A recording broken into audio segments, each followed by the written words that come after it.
Paesi nordici, bosco, lago e giovani campeggiatori. Sì, lo so a cosa state pensando, al lago Bodom, vero? Ma non è questo il caso di oggi. Questa è un'altra storia, finita nel dimenticatoio troppo in fretta. Nonostante la crudeltà dei fatti e le domande senza risposta siano quasi identiche. Benvenuti passeggeri del web, io sono Mile e questo è Mile of Crime, il mio contributo per ricordare le vittime di violenza e imparare dalle loro esperienze, per riconoscere eventuali segnali. Partiamo? Allacciate le cinture e percorriamo questo miglio di crimine. Prima di iniziare, scusate in anticipo per le pronunce finlandesi, ce la metto tutta, ma non è esattamente la lingua più semplice del mondo. L'importante però è la storia, quindi andiamo avanti. Oggi vi parlo di Eine Nyssänen e Riitta Pakkanen e della tragedia di Tulilati.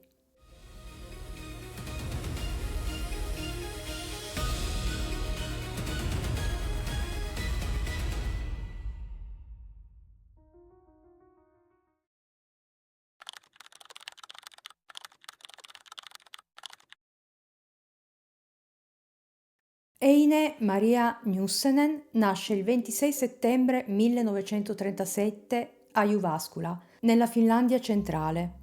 È una bella bimba dai capelli scuri e grandi occhi verdi. I genitori sono Ugo Alfred Nyssänen e Aino Nyssänen. Eine è figlia unica e l'ambiente domestico è pacifico, senza alcun attrito. La mamma la descrive come una ragazza silenziosa, calma e puntuale. In generale, chi la conosce la definisce una ragazza d'oro, dai modi dolci e rassicuranti. Trascorre un'infanzia serena insieme a quella che diventerà la sua migliore amica, Riitta. Una volta cresciuta sceglie la sua strada e diventa una studentessa di infermieristica. Riitta Aulikki Pakkanen nasce il 14 maggio 1936 a Sortavala, nella regione della Careglia. È una ragazza dai bellissimi capelli biondi e gli occhi azzurri. I suoi genitori sono Antti Mattinpoika Pakkanen e Margareta Josefina Jountuter Koponen. Rita ha quattro fratelli, Lauri Johannes, Lea Maria, Arvi Juho e Veikko Alvar. Tuttavia, scavando tra le fonti archivistiche, emerge un dato diverso che parla di un totale di 12 tra fratelli e sorelle. Si tratta di una discrepanza numerica che purtroppo è riconducibile all'alto tasso di mortalità dell'epoca e alle pesanti conseguenze del conflitto bellico proprio in Careglia. Infatti, la prima infanzia di Riitta è segnata da un grande trauma, la perdita della propria casa a causa della Seconda Guerra Mondiale. Succede quando i confini russo-finlandesi vengono ridisegnati e la sua famiglia finisce sollata insieme ad altre 400.000 persone. È costretta a trasferirsi a Jyväskylä ed è proprio in questo momento difficile che le due bambine si conoscono, stringendo un legame che non si spezzerà mai più. Quando Ritta cresce e diventa una giovane donna, trova lavoro come impiegata amministrativa, un ambiente dove i colleghi imparano presto a conoscerla come una persona estremamente responsabile e affidabile. Nel 1959 Eine ha 21 anni e Rita ne ha 23. Praticamente sono cresciute insieme e il loro legame è diventato qualcosa di indistruttibile. Non sono solo amiche, condividono sogni, progetti e una gran voglia di vedere cosa c'è fuori dalla loro routine. Sono ragazze in gamba, educate, che trasmettono quella sicurezza tipica di chi ha avuto una famiglia solida alle spalle e non ha mai dovuto affrontare dei veri pericoli. Ma c'è una cosa che le unisce più di tutto, i lavori manuali. Amano cucire e non è solo un passatempo, è il loro rito, il loro modo di stare insieme tra stoffe e macchine da cucire. In ogni punto, in ogni cucitura ci mettono un'attenzione assoluta, in ogni dettaglio. Sono piene di energia, amano stare in mezzo alla gente e divertirsi. Ma attenzione a non scambiare la loro solarità per ingenuità. Eina e Rita hanno la testa sulle spalle, sono molto mature e smaliziate. Se qualcuno prova a fare il furbo e le approccia in modo sgradevole, sanno perfettamente come rimetterlo al suo posto, con una battuta tagliente, senza mai scomporsi. Vivono la loro indipendenza con estrema tranquillità, Ma quello che le spinge davvero oltre è una fame di avventura che non le fa stare ferme. Nella primavera di quell'anno le ragazze iniziano a progettare ogni minimo dettaglio della loro vacanza estiva. L'idea è un viaggio a tappe usando le biciclette come unico mezzo di trasporto e per questo si muovono con un grande anticipo sui preparativi. Sanno che il percorso è fisicamente impegnativo. Le strade finlandesi dell'epoca sono per lo più sterrate e le loro bici, fatte di ferro, sono estremamente pesanti. Proprio per non farsi trovare impreparate, si sottopongono a un vero e proprio allenamento, compiendo escursioni di 50 km alla volta per sviluppare la resistenza necessaria. Studiano attentamente le mappe per tracciare il percorso ideale tra i laghi e le foreste della Finlandia orientale. Prevedono di partire il 18 luglio con un obiettivo chiaro: raggiungere il Parco Nazionale di Coli e rientrare a Jurvaskula entro il 30 luglio. Secondo il loro programma, le prime tappe servono a coprire la distanza verso sud-est, la prima notte a Najärvi, per poi proseguire attraverso il villaggio di Ratansalmi, fino a raggiungere l'area di Punkariu il 22 luglio. Il piano logistico include anche un passaggio via acqua per ottimizzare i tempi. L'idea è arrivare a Savonlinna la mattina del 23 luglio per imbarcarsi alle 11 sul battello a vapore Orivesi. La traversata del sistema lacustre del Saima deve riportarle a Joensuu entro le 20:30, dove prevedono una sosta nel campeggio cittadino. La meta principale, il punto più a nord del tragitto, è il Parco Nazionale di Coli. Qui le due amiche pianificano di fermarsi per 2 notti, il 24 e il 25 luglio, per riposare, ammirare il panorama e scrivere le cartoline alle famiglie. Il rientro verso casa deve iniziare domenica 26 luglio. La tabella di marcia prevede di scendere verso Pogliervi e poi affrontare l'ultima grande tratta il 27 luglio.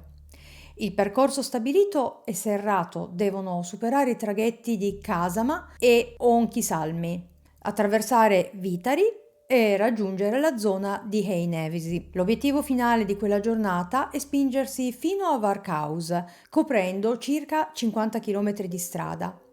Da lì il programma prevede l'ultima tirata per rientrare a Jyväskylä tra mercoledì 29 e giovedì 30 luglio. Praticamente preparano un percorso ad anello.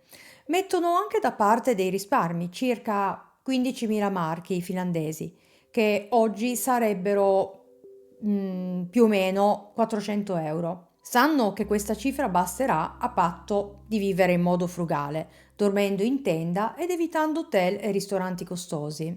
Le ragazze non trascurano nemmeno l'organizzazione dei bagagli, anzi, mettono a frutto la loro passione per il cucito, preparando con le proprie mani le sacche da attaccare ai telai delle biciclette. Sanno già che dentro quelle borse ci starà tutto il loro mondo. Porteranno con sé la tenda, le coperte, i vestiti, le scarpe e i costumi da bagno. Non mancheranno gli occhiali da sole, una pentola di alluminio e i cucchiai, un coltello e persino un barattolo per il burro. Avranno a portata di mano un fornelletto da campeggio, gli antidolorifici, le mappe e un kit da cucito, oltre a corda, deodorante, borse da toilette e naturalmente i loro prodotti di bellezza. Rita ha già chiesto a suo fratello Veicco la macchina fotografica, una Altissa, promettendo di documentare ogni luogo lungo il percorso. Infine comprano 2 cappelli di paglia stile Panama per proteggersi dal sole, uno azzurro chiaro per Eine e uno rosa per Ritta, scelti per essere perfettamente in tinta con le loro biciclette. A questo punto viene naturale farsi una domanda: ma è davvero sicuro per due ragazze poco più di ventenni affrontare un viaggio del genere da sole? Parliamo di chilometri su strade sterrate, cariche di bagagli e con una tenda come unico rifugio. Sia chiaro, non è una questione di genere o di capacità, ma un dubbio che nasce dalla nostra sensibilità di oggi, abituata a scenari decisamente diversi. Oggi un'impresa simile ci farebbe temere il peggio, ma per capire davvero Eine e Riitta dobbiamo calarci nella Finlandia di fine anni 50. In quel periodo il paese vive un forte sviluppo economico e l'indipendenza femminile è già una realtà consolidata. Non è affatto insolito vedere giovani donne viaggiare in totale autonomia, anzi, le vacanze in bicicletta sono una vera e propria moda, quasi un rito di passaggio tra i laghi e le foreste. Per loro la natura è un rifugio sicuro, un posto di cui fidarsi ciecamente. Questa avventura è l'espressione massima della loro libertà. Il problema è che questa sensazione di sicurezza totale tra poco non esisterà più. È un'illusione che sta per scontrarsi con una realtà molto diversa. I fatti di Tulilati si inseriscono infatti in quella che oggi viene definita come la serie dei Nordic Campsite Killings, gli omicidi nei campeggi nordici. Un primo segnale di questo cambiamento brutale arriva già nel 1953 con il caso di Kullikki Sari, la 17enne scomparsa e poi ritrovata sepolta in una palude. E quello che accadrà a Eine Riitta nel luglio del 1959 anticiperà di quasi un anno esatto il massacro del lago Bodom, avvenuto tra il 4 e il 5 giugno del 1960. E alla fine sabato 18 luglio arriva. Con un sole che splende su tutta la Finlandia, le borse sono già montate sui telai, i bagagli controllati per l'ultima volta, non manca nulla. Ma c'è un istante preciso, proprio mentre stanno varcando la soglia per uscire in strada, che oggi fa rabbrividire. È quel momento sospeso tra il corridoio di casa e il marciapiede, dove i genitori delle ragazze si fermano per l'ultimo saluto. Si fidano delle loro figlie, sanno di poterlo fare, eppure in quell'addio si sente un peso diverso dal solito. Mentre le ragazze sorridono, già proiettate verso i chilometri che le aspettano, i genitori non riescono a trattenere le ultime raccomandazioni. Le pregano di stare attente, di non dare confidenza agli sconosciuti e, soprattutto, di girare alla larga dai teppisti in moto, quelli con i capelli lucidi di gel. È l'ultimo istintivo tentativo di un padre e di una madre di proteggerle da un mondo che sta cambiando, anche se non hanno idea di quanto quel cambiamento sarà brutale. Senza aggiungere altro, Eine e Ritta salgono in sella. Bastano poche pedalate perché la porta di casa si chiuda alle loro spalle e la sicurezza della famiglia diventi solo un punto lontano. Il viaggio è iniziato davvero. Una volta lasciata Jyväskylä, le ragazze percorrono i primi chilometri sotto il sole di luglio, ovviamente con i loro capelli di paglia ben allacciati. La prima meta che raggiungono è Naarajärvi. Qui montano la tenda per la loro prima notte lontano da casa. L'atmosfera è quella tipica delle campagne finlandesi di quegli anni. C'è un silenzio interrotto solo dal vento tra i pini e quella luce del crepuscolo nordico che in estate non lascia mai spazio al buio pesto. Per Eine e Rita questo è il primo vero test. Scaricano i bagagli, piantano i picchetti e preparano la cena sul fornelletto. Tutto per ora segue perfettamente la loro tabella di marcia. Dopo aver lasciato Naarajärvi il 19 luglio, il viaggio verso sud-est prosegue, ma il tragitto è lungo e si sviluppa interamente su strade sterrate. Questo le costringe a frazionare il percorso per non stancarsi troppo. Sappiamo che le ragazze attraversano il villaggio di Rantasalmi, ma tra il 19 e il 21 luglio non ci sono registrazioni ufficiali dei loro spostamenti. È quindi logico ipotizzare che abbiano effettuato diverse tappe intermedie per riposare, accampandosi in mezzo alla natura proprio come avevano pianificato. In questi 3 giorni le ragazze si muovono fuori dai centri abitati e senza incontri documentati, agendo in totale autonomia prima di ricomparire il 22 luglio nell'area di Punkaharju. Qui si sistemano in un campeggio e montano nuovamente le loro tende per pernottare. E arriviamo al 23 luglio. Le ragazze raggiungono la città di Savonlinna. Ritta qui acquista una cartolina per i suoi genitori e scrive: ora partiamo in barca da Savonlinna per Joensuu. Stiamo bene.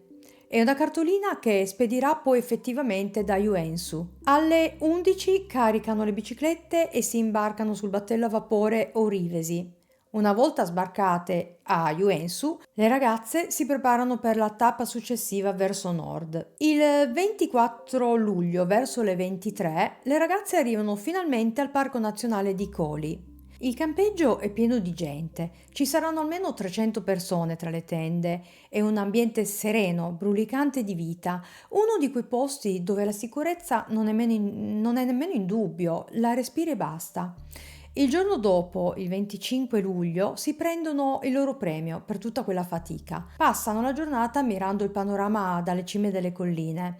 Davanti a loro c'è solo un'infinita distesa di foreste e laghi. Sappiamo che qui Rita usa la macchina fotografica per scattare tantissime foto. Le ragazze non passano inosservate. I testimoni le ricordano come un bel vedere, mentre si muovono per il parco indossando i loro pantaloncini corti e gli inconfondibili cappelli. Proprio da Coli, in quella stessa giornata, spediscono le cartoline ai familiari. Il tono è di chi ce l'ha fatta. Scrivono trionfanti: abbiamo conquistato Coli. Eine confida alla madre che le rive del lago Pieli Siervi sono in assoluto la cosa più bella di tutto il viaggio, ma tra le righe viene fuori anche una certa malinconia. Nonostante l'avventura sia incredibile, iniziano a sentire la mancanza del cibo della mamma, dei loro letti e della sauna riscaldata del papà. Salutano promettendo di tornare a casa per la settimana successiva. Domenica 26 luglio le ragazze caricano le bici e lasciano il parco di Coli. Inizia il viaggio di ritorno. Scendono verso sud e in serata arrivano al villaggio di Polviervi. Lì decidono di concedersi una notte di comodità e alloggiano in una pensione locale. La sera escono anche a divertirsi in una sala da ballo del posto. Il proprietario della pensione e le persone che le incrociano le ricorderanno chiaramente come due giovani gioiose, piene di vita e con tanta voglia di ridere. Poi, la mattina di lunedì 27 luglio, si preparano a rimettersi in marcia. Prima di lasciare Polviervi, si fermano in un'officina meccanica locale per fare riparare la sella di una delle loro biciclette, che si è danneggiata dopo tutti quei chilometri. L'artigiano che esegue il lavoro si chiama Veino Sirvio e, mentre sistema il pezzo, scambia due chiacchiere con loro. Chiede scherzosamente se abbiano incontrato dei corteggiatori durante l'itinerario, ma le ragazze negano con cortesia. Saldano il conto della riparazione e lasciano l'officina. È mezzogiorno quando riprendono a pedalare. Il percorso quella giornata è lungo, faticoso e complicato. Attraversano Sotkuma e superano le acque a bordo del traghetto a fune di Kasama. Percorrono Liperi e Viteri tra le 16:30 e le 17. Dopo ore di pedalate, in una giornata calda e pesante, verso le 19, le ragazze raggiungono il villaggio di Einavesi. Sono sfinite e i risparmi stanno per terminare. Decidono di fermarsi al bar della cooperativa locale, lo Scaupa. Per ricaricare le energie comprano 4 pasticcini danesi, 4 ciambelle e 4 bicchieri di latte. Conservano lo scontrino, un dettaglio che sarà fondamentale. È proprio qui che i loro piani saltano. L'itinerario originale prevedeva di fare altri 50 km verso ovest per raggiungere la città industriale di Varkaus, ma la stanchezza ha la meglio. Dunque, arrivate a circa 2 km a ovest del villaggio di Einavesi, decidono di fermarsi prima e deviano verso nord. Sono le 20 e le ragazze lasciano la strada principale che porterebbe a Varkaus per imboccare la via sterrata che porta al campeggio di Tulilati. Poco dopo arrivano così alla loro destinazione finale, il campeggio di Tulilati.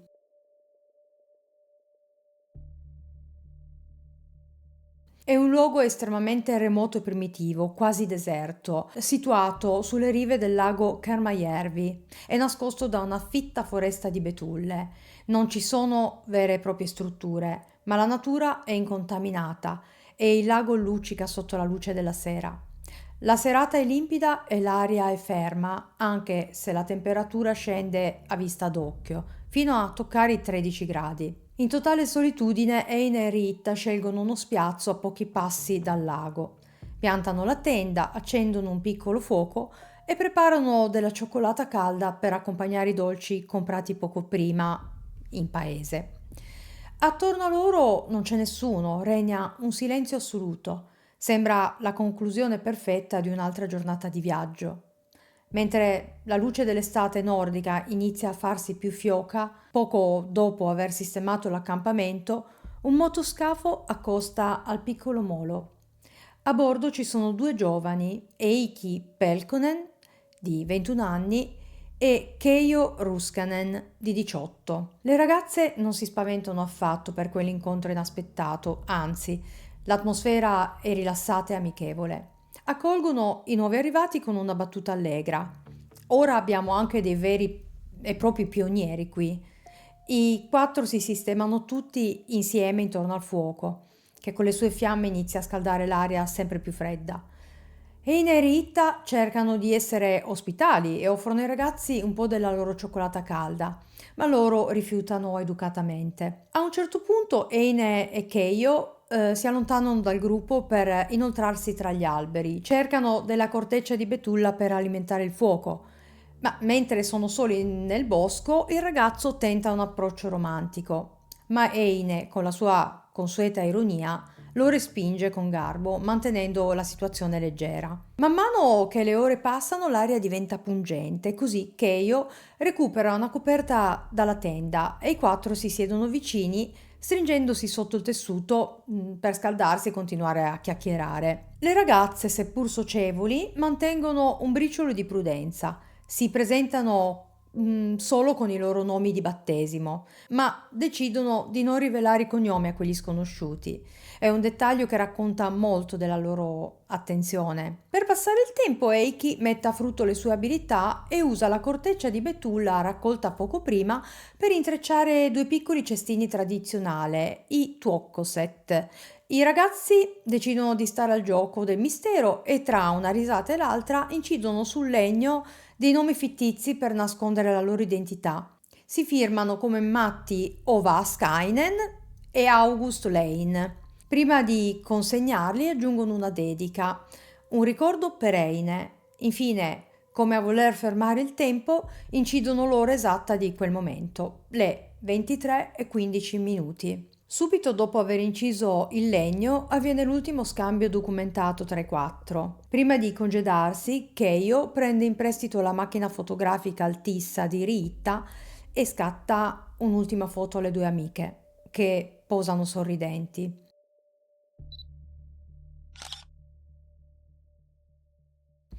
È un'immagine che cattura un istante di vita destinato a restare prigioniero di quel rullino. Quella foto non verrà mai sviluppata perché l'apparecchio sparirà nel nulla. L'incontro si chiude con un'ultima battuta. Keijo chiede a Eine se può entrare in tenda con lei per la notte, ma Eine non si fa intimidire e lo liquida velocemente dicendogli che lei entrerà solo dopo che lui ne sarà uscito. Dopo questo scambio, Eiki e Keijo risalgono a bordo del motoscafo. Il rumore del motore si allontana verso il centro del lago Kermajärvi, lasciando il campeggio di Tulilati nel silenzio. Sono circa le 23:30 e Ine e Rita restano sole sulla riva, mentre la temperatura continua a scendere e il buio nel bosco diventa assoluto. È l'ultima immagine di normalità che rimane. Da questo momento cala il silenzio. Ed è un silenzio che fa paura, perché quando il sole sorge di nuovo su Tulilati, delle ragazze e del loro accampamento non c'è più traccia. Fa un effetto strano pensarci, no? Loro sono lì, finalmente tranquille, convinte di aver fatto un incontro piacevole e di essere al sicuro. Invece quella è l'ultima notte della loro vita. Di quel momento, fatto di risate e di progetti tra amiche, non rimane più nulla. Solo un vuoto che fa male, perché da quel momento di Ene e Rita si perde ogni traccia.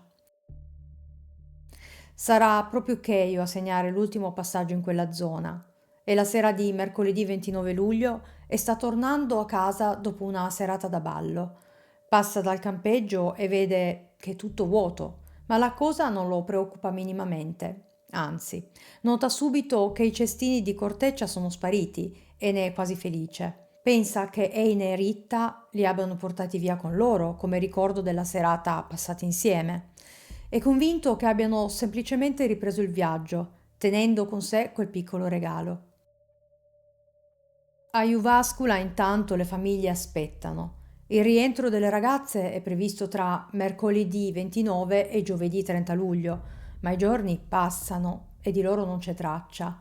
Inizialmente i genitori cercano di restare calmi, pensano a un cambio di programma dell'ultimo minuto o una deviazione del percorso. Però il silenzio è troppo, non arrivano più cartoline e non ci sono telefonate. Il segnale d'allarme vero e proprio scatta lunedì 3 agosto. È il giorno in cui Rita deve tornare al lavoro, ma la sua scrivania resta vuota. Il suo datore di lavoro sa bene quanto lei sia una persona precisa e affidabile, così chiama subito la famiglia. Quell'assenza ingiustificata trasforma l'ansia in puro terrore. La mattina dopo, martedì 4 agosto, le famiglie non aspettano più e presentano la denuncia ufficiale di scomparsa alla polizia di Juvascula. All'inizio la polizia non dà il giusto peso alla scomparsa, considerano la fuga volontaria l'ipotesi più probabile. Pensano a due ragazze giovani che hanno deciso di prolungare la vacanza facendo di testa loro. Quando però la pressione delle famiglie e l'evidenza dei fatti impongono l'apertura di un'indagine, la prima teoria formulata è quella dell'incidente. Gli inquirenti ipotizzano un annegamento simultaneo durante un bagno nel lago, ma Ugo Nüssenen, il padre di Eine, respinge questa ricostruzione con fermezza. Conosce bene sua figlia e la sua amica, sono entrambe ottime nuotatrici. Non accetta che la loro sparizione venga archiviata così velocemente come una tragica fatalità.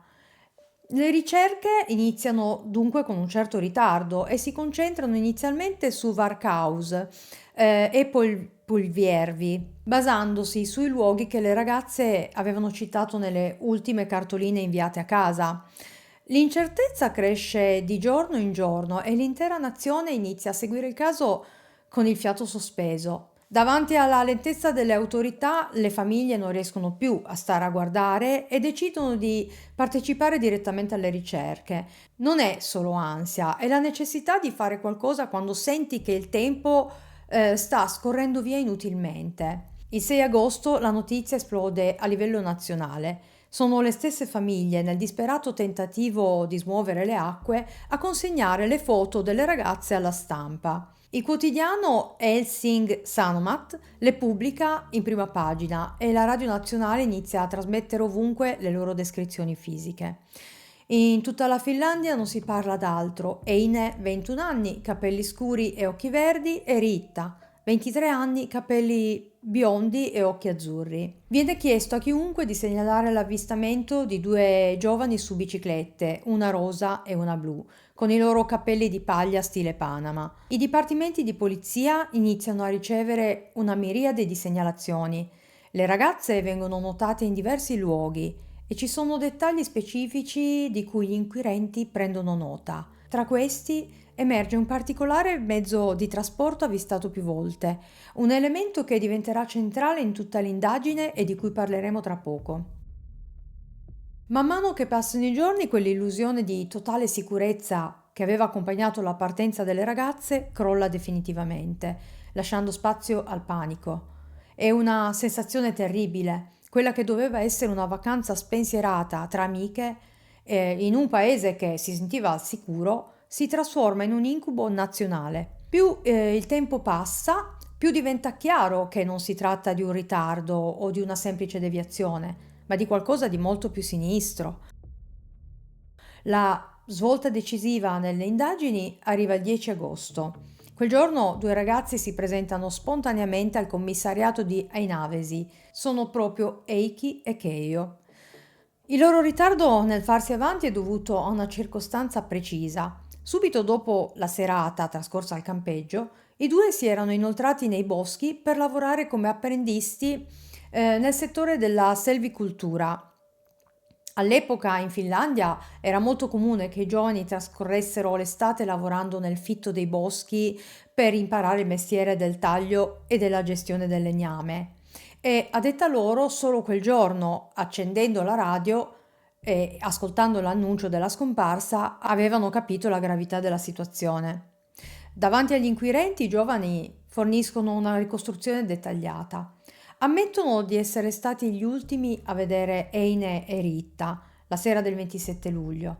Descrivono minuziosamente quelle ore, i cestini di corteccia incisi insieme, la fotografia scattata con la macchina fotografica Altissa e il loro allontanamento in motoscafo verso le 23:30.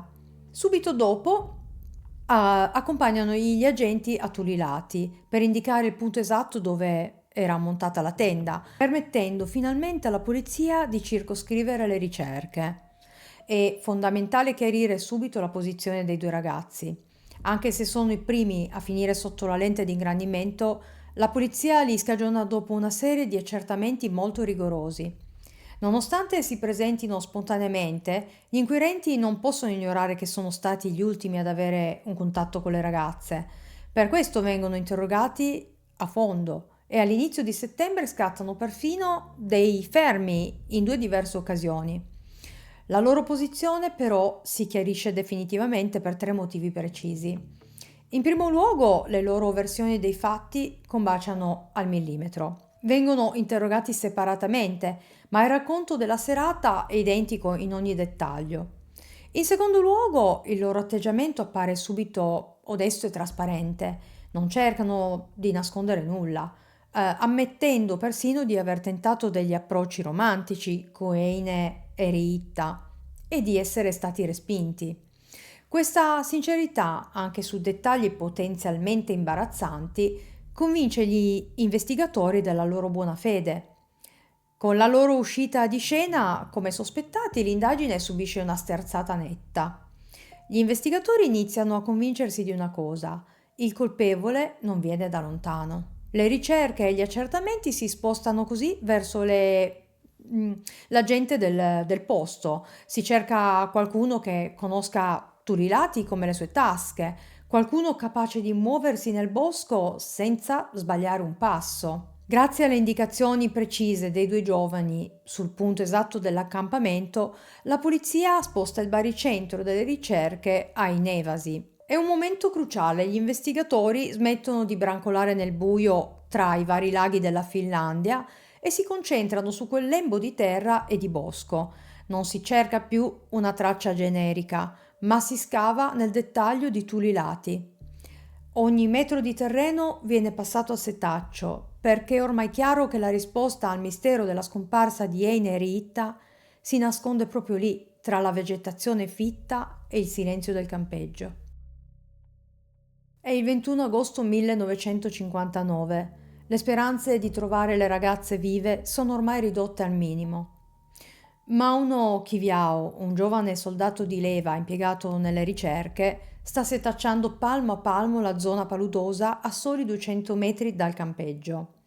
È un terreno difficile dove ogni passo affonda nel fango. Mentre avanza tra la vegetazione, Mauno inciampa in un dettaglio che non ha senso in quel contesto selvaggio. Un piccolo abete tagliato e affilato con cura da una parte e piantato verticalmente nel muschio. È un lavoro fatto dall'uomo, eseguito con estrema precisione. Non è un caso, è un segnale. È la firma di qualcuno che ha cercato di nascondere qualcosa. Mauno inizia a scavare, rimuovendo la terra con le mani. Sotto uno strato di torba e rami pesanti, la terra restituisce i corpi di Eine e Ritta. In quel punto preciso, in mezzo al nulla della foresta finlandese, si interrompe bruscamente il loro viaggio. Qualcuno ha deciso di spegnere le loro vite, cercando di cancellare per sempre anche il ricordo del loro passaggio. Quello stesso tronco d'abete rivela subito un dettaglio tecnico fondamentale. Il legno è stato sagomato con un coltello estremamente affilato. L'inclinazione dei tagli e la direzione della forza impressa sulle fibre indicano che, con ogni probabilità, la mano che ha impugnato la lama utilizzata è quella di un mancino. Ma è l'analisi della fossa a svelare la vera natura del colpevole. Lo scavo è una trincea stretta e lunga, 2,80 m di lunghezza per una profondità che raggiunge i 50 centimetri. Ciò che colpisce gli inquirenti durante i rilievi scientifici è l'alta precisione dell'esecuzione del lavoro. L'assassino ha operato con una freddezza metodica.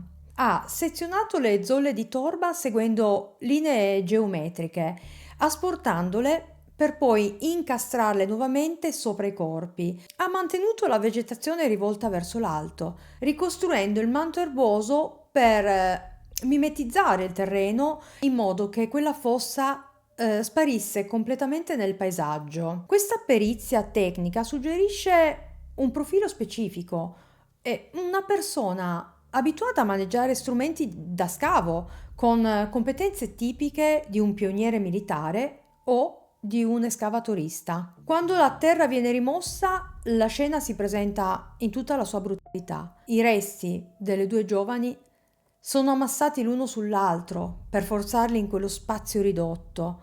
Rita si trova sul fondo. Sopra di lei giace Eine, priva di vestiti, con il volto coperto dalla sua stessa giacca, quasi a voler nascondere l'orrore di ciò che le è stato fatto. Una volta concluso il difficile repertamento sul luogo del ritrovamento, le salme vengono trasferite per essere sottoposte agli esami autoptici.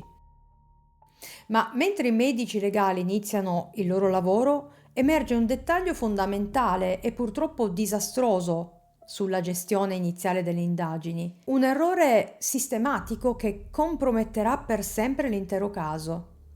La gestione della scena del crimine è a dir poco caotica. La polizia locale, impreparata a un evento di tale portata, non delimita l'area in modo adeguato, lasciando i varchi d'accesso praticamente sguarniti.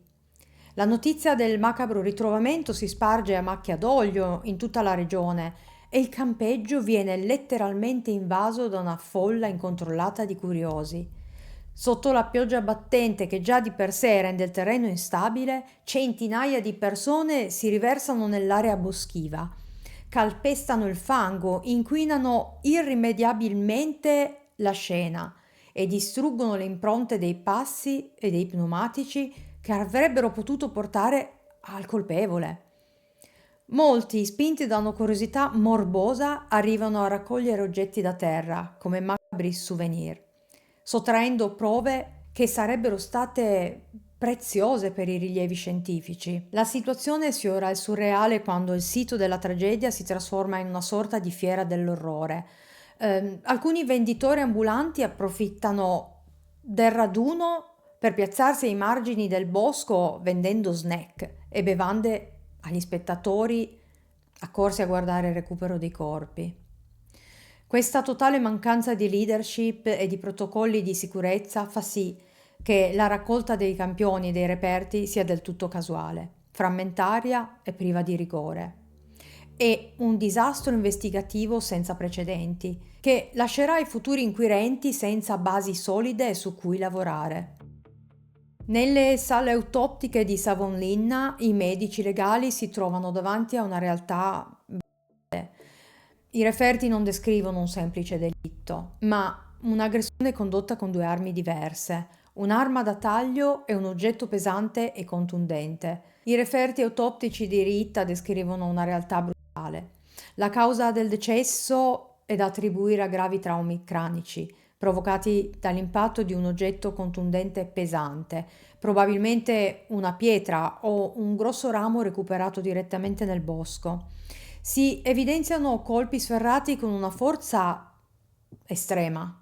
Le fratture al cranio sono multiple e talmente profonde che da una ferita grande quanto il palmo d'una mano fuoriesce materia cerebrale. È un dato tecnico che non lascia spazio a dubbi: la morte è stata istantanea. Tuttavia l'assassino ha continuato a infierire sul corpo, anche dopo i colpi mortali. Nonostante il trauma cranico fosse già letale, è stato rilevato un accanimento estremo usando un'arma da taglio, Sono stati repertati diversi fendenti concentrati nella zona del petto. Uno di questi è stato sferrato con una potenza tale da recidere nettamente la quinta costola, provocando una massiccia emorragia interna nella pleura. Un dettaglio che differenzia questo corpo da quello che verrà esaminato successivamente riguarda lo stato dei vestiti. Rita viene ritrovata completamente vestita. Nonostante l'inferire delle ferite, l'assassino non l'ha denudata.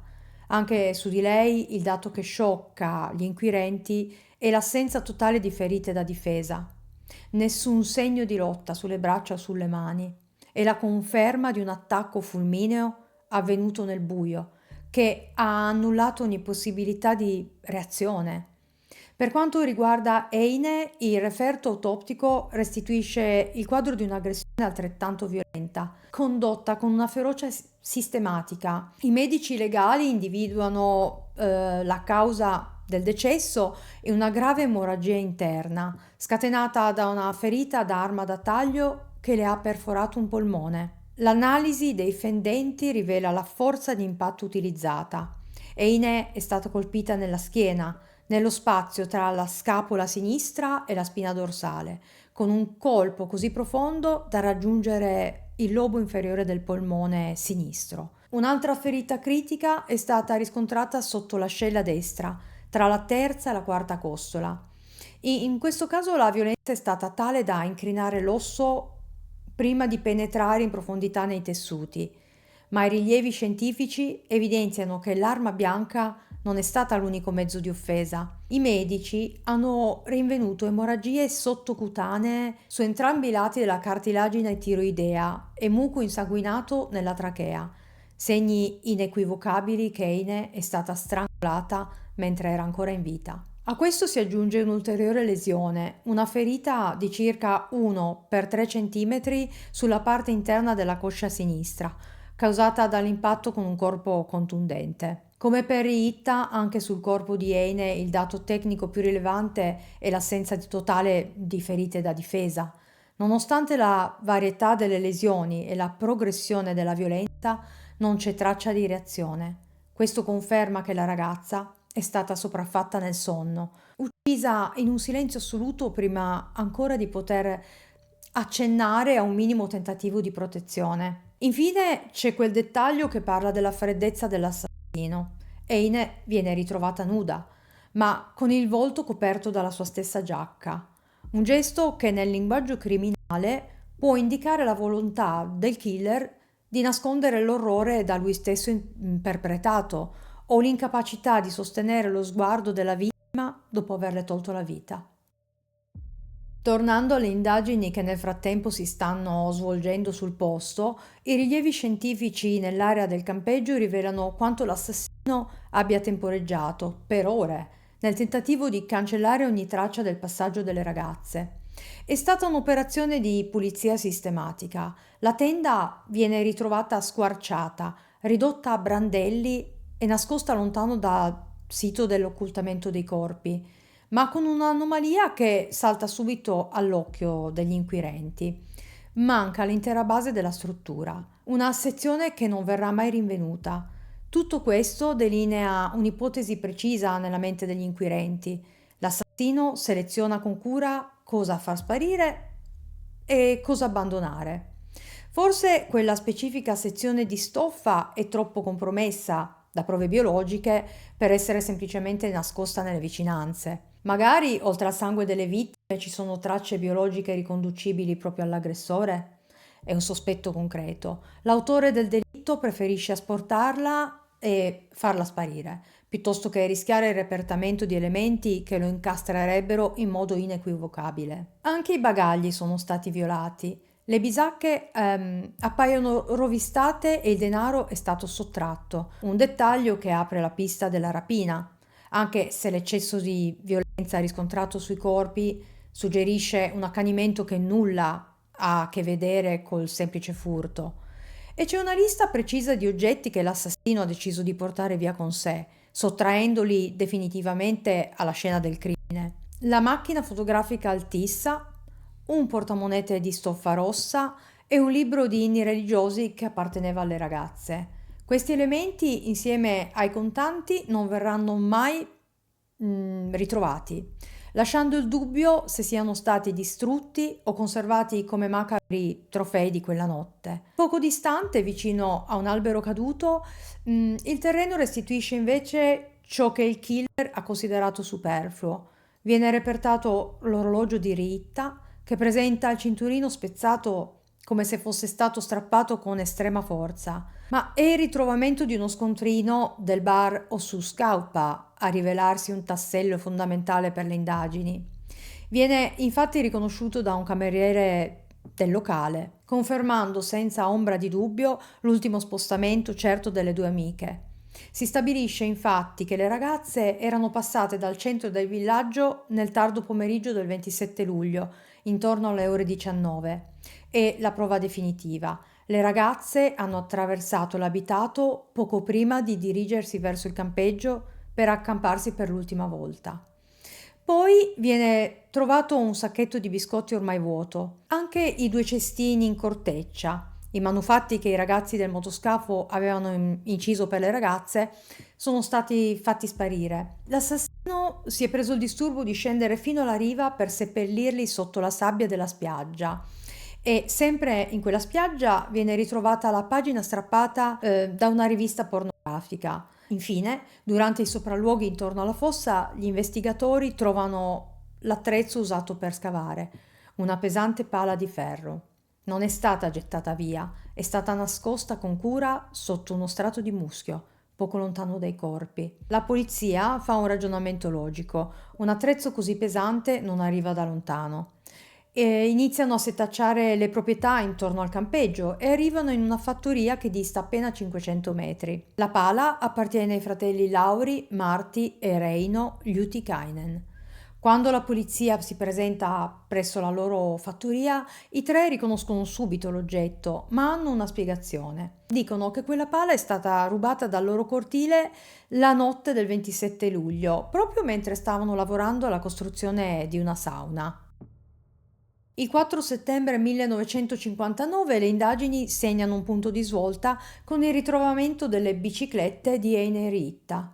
I sommozzatori recuperano i mezzi nel punto di massima profondità del lago Kermajärvi, a circa 130 metri a nord-ovest dal molo del campeggio. L'analisi dei reperti evidenzia una precisa volontà di occultamento. L'assassino ha svitato le valvole delle gomme per espellere l'aria e velocizzare l'inabissamento. Questo dettaglio tecnico è fondamentale per gli inquirenti, in primo luogo per la conoscenza del territorio. La scelta del punto esatto per l'affondamento dimostra che il colpevole conosceva perfettamente le batimetrie e i fondali del lago, e in secondo luogo per la logistica del delitto. Per trasportare i pesanti telai in ferro a quella distanza dalla riva, l'autore del reato ha necessariamente utilizzato una delle imbarcazioni ormeggiate presso il molo. Per gli investigatori è la conferma che non si è trattato di un assalitore di passaggio, ma di qualcuno che si muoveva con estrema sicurezza nell'area di Tulilati.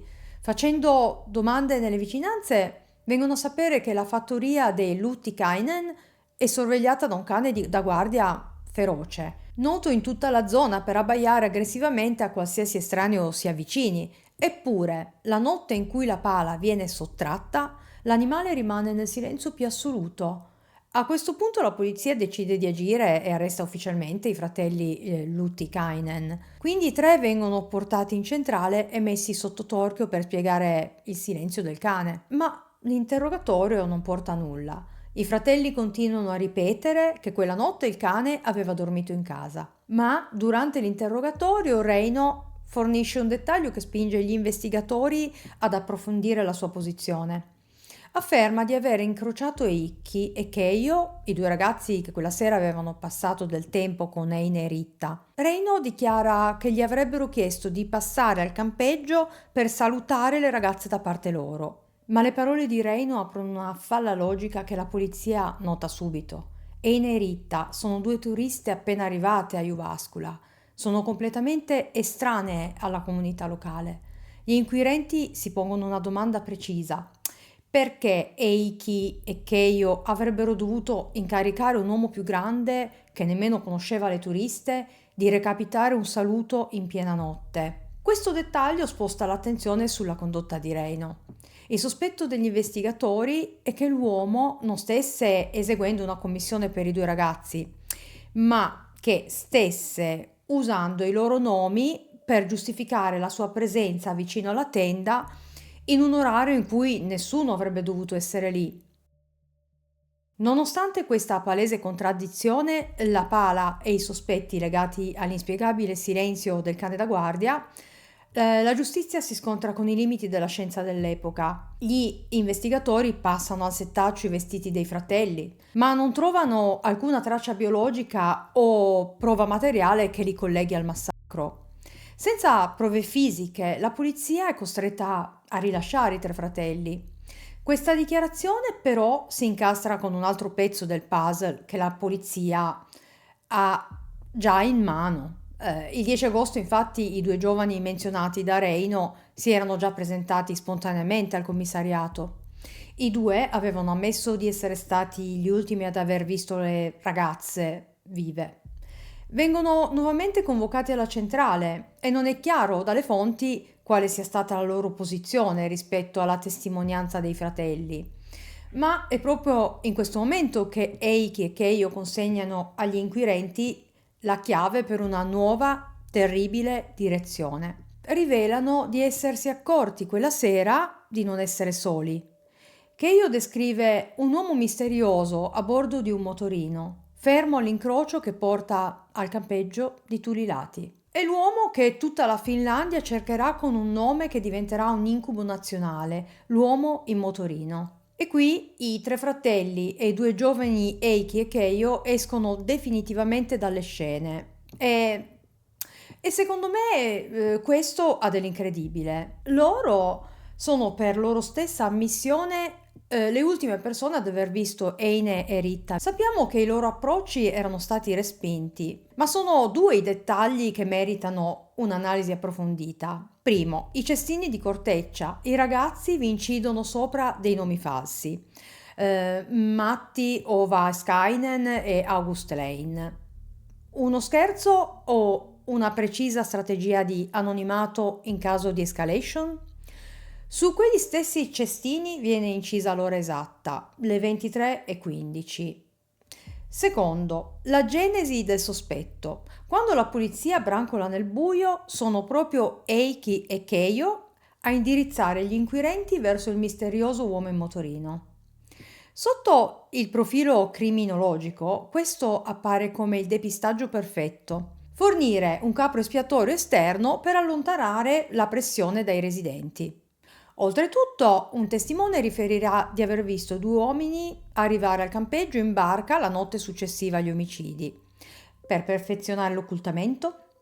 E chi in quella zona aveva la disponibilità di un motoscafo? Poi ci sono i tre fratelli, i Lutikainen. La pesante pala di ferro usata per scavare la fossa comune appartiene a loro. Prelevata dal cortile della fattoria ad appena mezzo chilometro dal campeggio. Il loro cane non emette un solo guaito. È un dato oggettivo. Il silenzio dell'animale suggerisce che chi ha sottratto l'attrezzo fosse una figura familiare.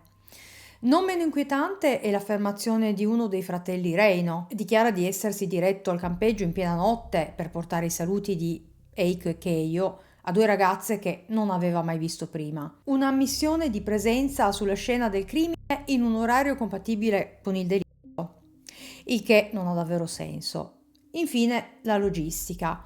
Per inabissare le biciclette nel punto di massima profondità del lago, a 130 metri dalla riva, occorreva una conoscenza millimetrica dei fondali. E chi meglio di loro? Oltre ai cosiddetti fratelli della pala, altri profili locali finiscono sotto la lente degli inquirenti. Uno dei più rilevanti è Teuvo Kouainen, un falegname di 23 anni e vicino di casa dei Lutikainen. Durante i rilievi sulla sua giacca vengono repertate tracce di sangue umano di tipo 0. Sottoposto a interrogatorio, il giovane fornisce versioni contrastanti per giustificare quella prova. Inizialmente dichiara di aver prestato l'indumento a terzi, per poi ritrattare. sostenendo di essersi ferito accidentalmente mentre utilizzava una sega. Un'altra figura di interesse è Onni Pellanen, un muratore locale già noto per i suoi comportamenti molesti verso le donne. Pollanen fu avvistato nel bosco il giorno successivo al delitto mentre fingeva di cercare la propria bicicletta, un atteggiamento giudicato sospetto dagli investigatori. Essendo un amico d'infanzia dei Luttikanen, si fece strada un'ipotesi investigativa precisa. Il cane non avrebbe abbaiato la notte del massacro proprio perché conosceva bene l'aggressore. Anche queste piste finiscono nel vuoto. Sotto il profilo tecnico, la mancanza di prove schiaccianti o di una confessione diretta impedisce agli inquirenti di procedere con incriminazioni formali. Teuvo, Onni e altri sospettati locali vengono scartati uno dopo l'altro.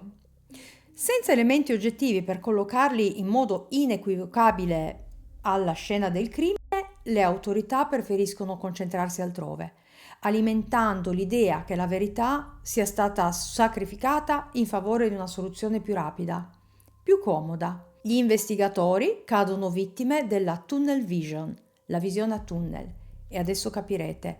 Le indagini convergono ora su un unico elemento, un motorino blu. Gli inquirenti decidono di ripercorrere a ritroso il percorso intrapreso dalle ragazze e, interrogando i residenti lungo la strada, raccolgono diverse testimonianze che confermano quella presenza. Incrociando questi racconti, ricostruiscono i movimenti del sospettato con estrema precisione. Ma è proprio qui che la polizia cade in una pericolosa visione a tunnel. Convinti di avere trovato la pista giusta, smettono di guardare altrove e si concentrano solo su quel dettaglio, rischiando di ignorare tutto il resto. Venerdì 24 luglio l'uomo viene notato per la prima volta intorno alle 19 tra Joensuu e Juka, nella zona di Kontiolahti. Alle 23 dello stesso giorno viene avvistato nuovamente al campeggio di Koli, dove Eine e Riitta sostano per la notte. Lunedì 27 luglio, il giorno del delitto, le segnalazioni aumentano. Alle 16:30 l'uomo segue le cicliste sulla strada tra Liperi e Vitari. 15 minuti dopo è ancora lì, nel villaggio di Vitari. La sera stessa a Einävesi i testimoni lo collocano prima vicino alla stazione degli autobus, poi verso le 20 esattamente all'incrocio tra la strada per Varkaus e la via sterrata che conduce al campeggio di Tulilati. E intorno alla mezzanotte del 28 luglio c'è la testimonianza di Eiko e Keijo. Mentre lasciano il campeggio, scorgono l'uomo muoversi nell'oscurità, a ridosso dell'accampamento. Il comportamento del sospettato rivela un modus operandi specifico e sinistro, confermato da diversi rilievi testimoniali. Non si avvicina mai alle vittime, ma mantiene una distanza costante. Per non destare sospetti mentre le osserva, si ferma a cavalcioni del sellino fingendo di riparare un guasto meccanico al motore. Questi avvistamenti indipendenti per i detective provano una sola verità. Eine e Riitta sono state braccate in modo ossessivo per decine di chilometri fino al loro arrivo a Tulilati.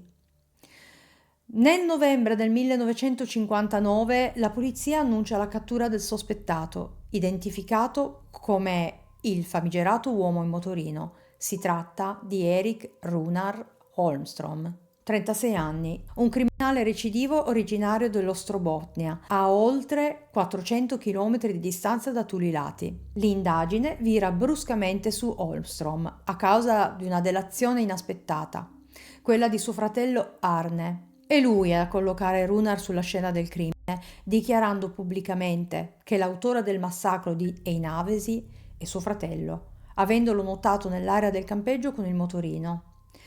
Al momento del fermo, Holmström è in possesso di un coltello di marca Mora, compatibile con le incisioni rilevate sui rami della fossa, biancheria intima femminile, una pistola a carica e una pagina strappata da una rivista per infermiere.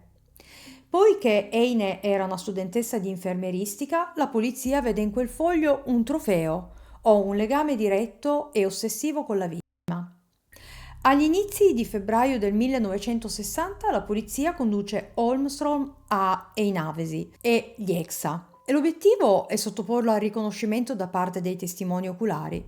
Tuttavia, la procedura manca di rigore scientifico. Non viene effettuato un confronto all'americana. L'indiziato viene mostrato da solo attraverso una finestra, una modalità che ne suggerisce implicitamente la colpevolezza.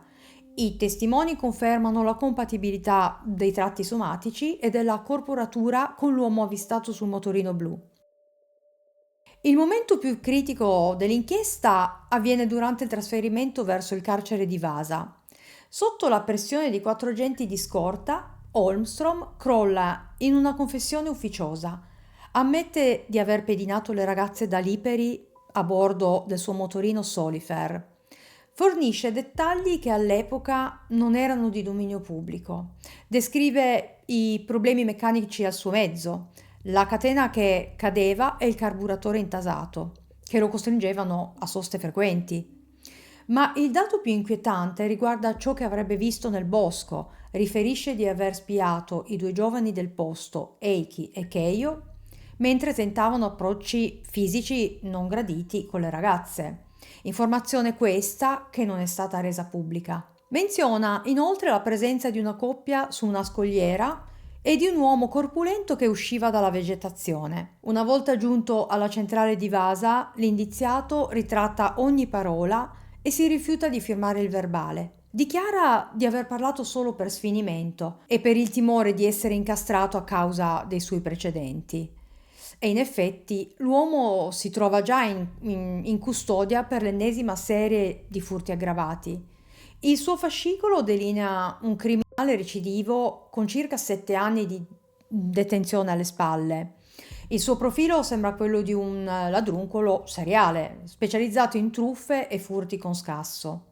Ma c'è un tratto peculiare che lo contraddistingue: l'abitudine di sottrarre piccoli oggetti dalla scena del crimine, quasi fossero dei souvenir. Ecco perché hanno dato la massima importanza a quella pagina della rivista infermieristica. Tuttavia, è un'affermazione specifica a convincere gli investigatori di essere sulla strada giusta. Holmstrom riferisce di aver visto i 2 ragazzi, Eiki e Keio, mentre tentavano approcci fisici con Eine e Rita, venendo però respinti. Per la polizia questo è un segnale d'allarme. La notizia che i giovani avessero importunato le ragazze è un dettaglio tecnico presente nei verbali, ma mai comunicato alla stampa. Per gli inquirenti questa diventa la prova che Runar fosse a Tulilati quella notte, appostato nell'oscurità. E questo sospetto a spingere la polizia a rileggere la sua storia criminale sotto una luce diversa, cercando episodi che vadano oltre la semplice predazione di oggetti. Scavando nel passato riemerge un fatto del 1948. Durante una rapina a mano armata, Holmstrom aggredisce una ragazza afferrandola alla gola per soffocarne le urla. È l'unico precedente per violenza in un curriculum fatto di furti e resistenza attiva contro gli agenti. Ma per chi indaga è sufficiente a completare il quadro, quello di un uomo che dietro la maschera del ladro nasconderebbe un'indole violenta e imprevedibile. L'8 luglio 1960, quando si apre il processo, l'atmosfera in Finlandia è apocalittica. Solo 3 giorni prima la nazione è stata sconvolta dal massacro del lago Bodom, dove 3 adolescenti sono stati uccisi brutalmente nella loro tenda. Il paese è terrorizzato e pretende un colpevole. La somiglianza tra i 2 casi, giovani vittime, campeggio, violenza cieca, trasforma il processo a Holmstrom in una questione di ordine pubblico. La folla, inferocita fuori dall'aula, ne chiede l'impiccagione, mentre lui viene trascinato davanti ai giudici legato a pesanti catene di metallo. In questo clima di isteria collettiva, la sua fedina penale sporca lo trasforma nel capro espiatorio perfetto. Lo stesso Holmstrom ne è consapevole. La sua ritrattazione non nasce solo dal timore della pena, ma dal terrore tecnico che i suoi precedenti lo condannino d'ufficio, indipendentemente dalle prove fisiche, per placare la sete di giustizia di una nazione sotto shock. Durante gli interrogatori un dettaglio specifico convince gli analisti di essere sulla pista giusta: il contrasto tra due diversi frammenti di carta. Sulla spiaggia di Turilati gli inquirenti avevano repertato una pagina strappata da una rivista pornografica, un reperto che suggerisce come qualcuno abbia spiato le ragazze con intenti voyeuristici. Di contro, al momento dell'arresto, Runar possiede una pagina strappata da una rivista professionale per infermiere. Poiché Eine è una studentessa di infermieristica, la polizia vede in quel foglio un trofeo o un legame diretto e ossessivo con la vittima. Questo elemento rafforza l'idea che Runar sia rimasto appostato nell'oscurità a spiare le giovani prima di colpire. Durante i successivi interrogatori, gli inquirenti approfondiscono la sfera sessuale del soggetto. Al momento dell'arresto, l'uomo nascondeva tra i suoi effetti anche 2 paia di mutandine femminili rubate. Dopo aver fornito giustificazioni inverosimili, come l'uso dei tessuti per la pulizia del motore, ammette infine di averle sottratte per scopi feticisti. Per chi indaga, questo dettaglio delinea il profilo di un predatore ambiguo e socialmente isolato, rendendo ancora più solido il sospetto che l'uomo sia passato dall'osservazione ossessiva all'aggressione fisica. Mentre Runar nega ogni addebito, la sua posizione viene aggravata dalle dichiarazioni del fratello minore, Arne. È lui a confermare alla polizia di averlo incontrato in agosto a Savonlinna con il motorino e a rivelarne l'indole violenta. Arne riferisce di tentativi di strangolamento subiti personalmente e di aggressione a scopo di rapina ai danni di una ragazza nel 1948. L'astio tra i due è profondo. Arne viene inizialmente sospettato di complicità e arrestato per 10 giorni, ma viene poi rilasciato. Per ritorsioni o per timore di ripercussioni deciderà di non testimoniare durante il processo. Comunque, nonostante l'apertura del dibattimento l'8 giugno 1960, nei mesi successivi l'impianto accusatorio subisce un crollo verticale. Le prove raccolte dalla polizia si sgretolano sotto il profilo tecnico, portando al ritiro formale dell'accusa di omicidio per insufficienza di prove. Il primo punto riguarda l'analisi dei reperti vegetali. L'assassino aveva utilizzato un coltello per affilare i rami di pino necessari a mimetizzare la fossa. Le tracce lasciate dal fendente e l'inclinazione del taglio indicavano un'azione meccanica compiuta da un mancino. Holmstrom, al contrario, è palesemente destrimano. Un dettaglio tecnico che rende la sua gestualità incompatibile con quella dell'esecutore. Il secondo punto riguarda la compatibilità antropometrica. L'imputato è alto appena 1,64 m. Secondo i rilievi sulla scena del crimine, l'assassino avrebbe dovuto sopraffare contemporaneamente 2 donne atletiche, trasportarne i corpi nel fango e inabissare a grande distanza dalla riva 2 biciclette di ferro estremamente pesanti. La difesa sostiene che sarebbe fisicamente impossibile per un uomo della statura di Holmstrom completare l'occultamento in una sola notte, agendo in totale solitudine. Inoltre, tra il luglio del 1960 e la primavera del 1961, lungo la strada tra i Navesi e Varkaus vengono rinvenuti i cappelli di paglia di Eine Riitta, insieme a scarpe e biancheria intima delle vittime. I reperti si trovano a soli 55 metri dalla carreggiata, in una zona già ispezionata e meticolosamente in precedenza. L'avvocato difensore Stremberg solleva in aula un'obiezione tecnica risolutiva. Nonostante la fattura economica, i cappelli sono in ottimo stato e i colori non sono sbiaditi. È scientificamente impossibile che abbiano trascorso l'intero inverno finlandese sotto la neve, senza deformarsi o marcire. Per dimostrare il depistaggio, l'avvocato Stremberg non si limita alle parole, compie un vero e proprio esperimento scientifico sul campo. Acquista dei cappelli di paglia identici a quelli repertati e li espone intenzionalmente alle intemperie per un intero inverno finlandese. Il suo obiettivo è sottoporre i materiali alle stesse sollecitazioni climatiche della zona di Tulilati. Vuole dimostrare alla corte che è fisicamente impossibile che i reperti originali, trovati in condizioni perfette e con i colori ancora vividi, abbiano trascorso mesi sotto la neve e il gelo. Il risultato dell'esperimento è netto: la paglia esposta agli agenti atmosferici si deteriora visibilmente, mentre quella del ritrovamento pare come appena depositata. Per la difesa non c'è dubbio. Qualcuno, ancora libero, sta manovrando le prove e inquinando la scena del crimine per incastrare Runar mentre lui si trova già in cella. Nonostante tutto questo, Holmstrom non riacquista la libertà. In un clima di forte ostilità da parte dell'opinione pubblica, che invoca un colpevole a ogni costo, il tribunale di Nevesi dispone una valutazione psichiatrica obbligatoria. L'imputato viene quindi trattenuto in regime di isolamento nel carcere provinciale di Vasa, in attesa dell'esame. La prolungata detenzione e il regime di isolamento minano definitivamente la tenuta psicologica dell'uomo, che tenta il suicidio in 2 occasioni distinte. Il primo episodio avviene nel marzo del 1960. L'indiziato ingerisce una dose massiccia di sonniferi che era riuscito a conservare e nascondere clandestinamente nella sua cella.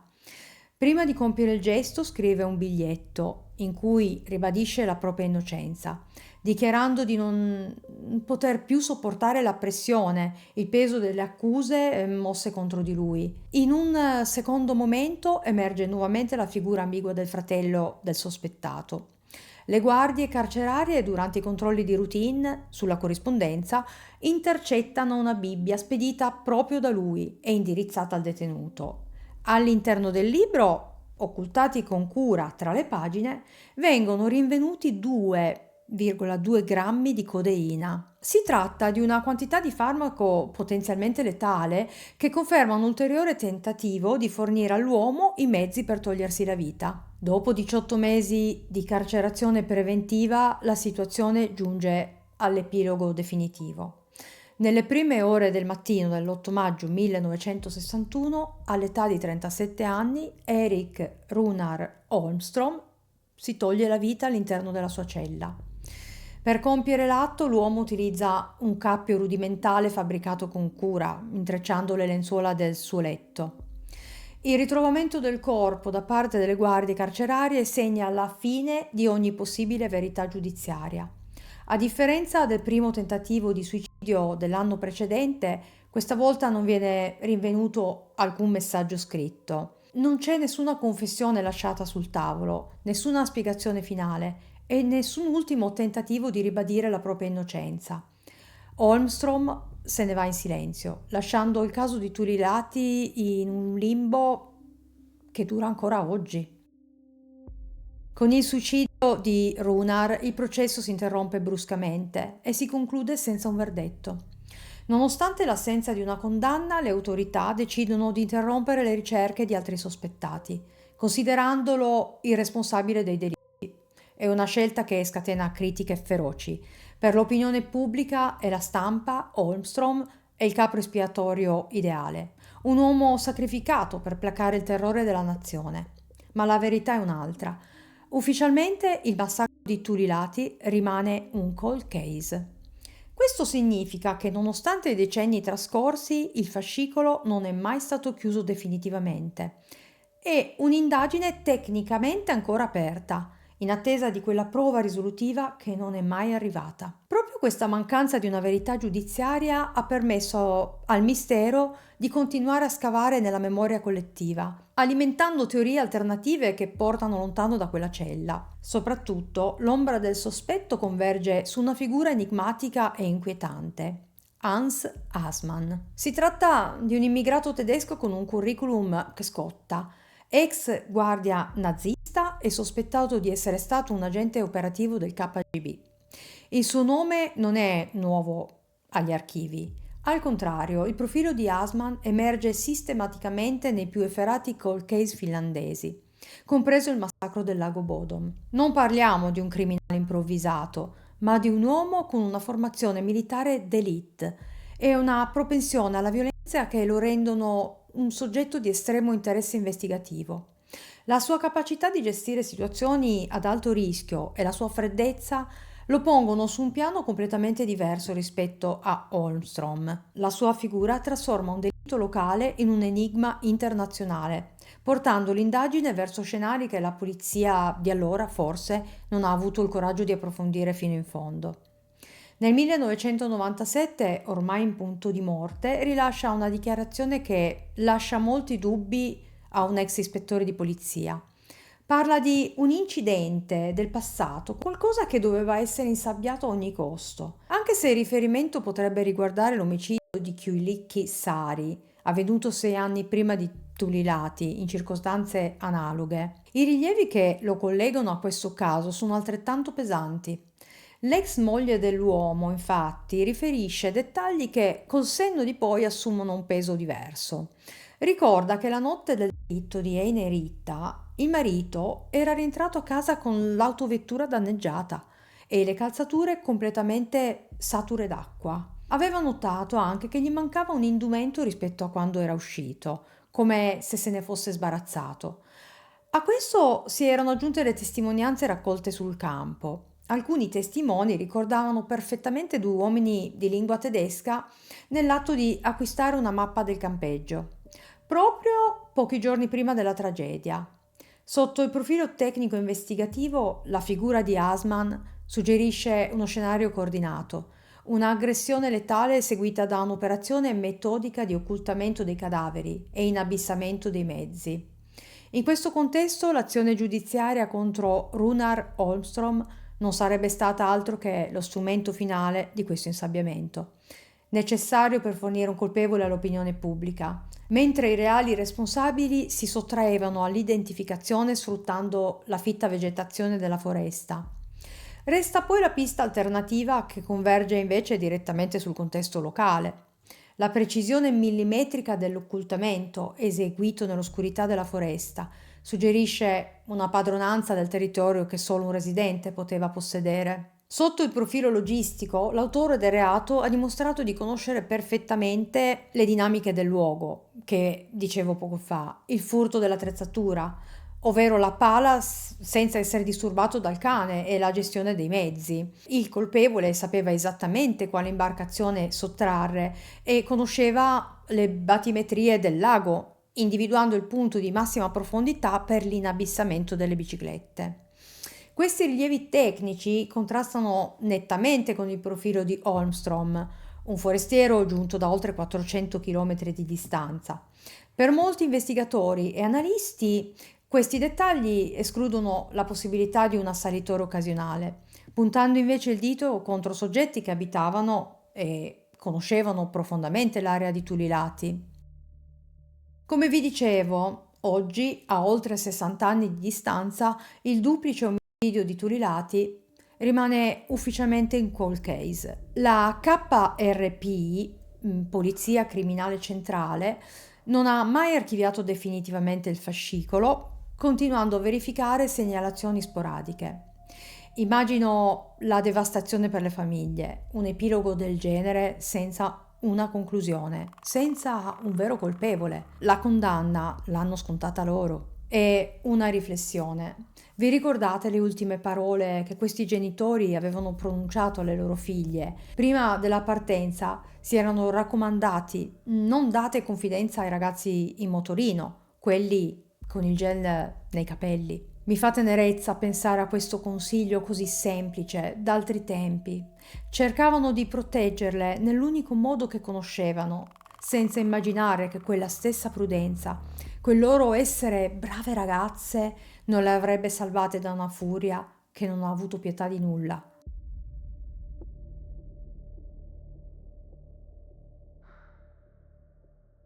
Il campeggio di Tulilati è ormai in stato di abbandono. Il punto esatto del ritrovamento, un tempo una palude, è segnato solo da due semplici croci di legno. Mani anonime continuano a sostituirle periodicamente nel silenzio della foresta. Un muto promemoria del fatto che in Finlandia nessuno ha mai dimenticato le ragazze dai capelli di paglia. Siamo giunti alla conclusione di questo caso a dir poco sconvolgente. Voi cosa ne pensate?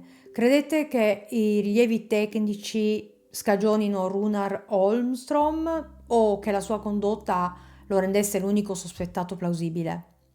O forse l'assassino era davvero un residente che conosceva ogni palmo di quella foresta ed è riuscito a farla franca? Scrivetemelo nei commenti, vi leggo sempre. Il caso di Turilati lascia un senso di profonda ingiustizia. Ricordarne le vittime è l'unico modo per restituire loro dignità. Raccontare queste storie con rispetto è la mia priorità. Se volete sostenere My Love Crime, fatelo sentire con un like. Il vostro supporto conta davvero per continuare questo lavoro. Grazie di cuore. Ci rivediamo al prossimo miglio. Ciao!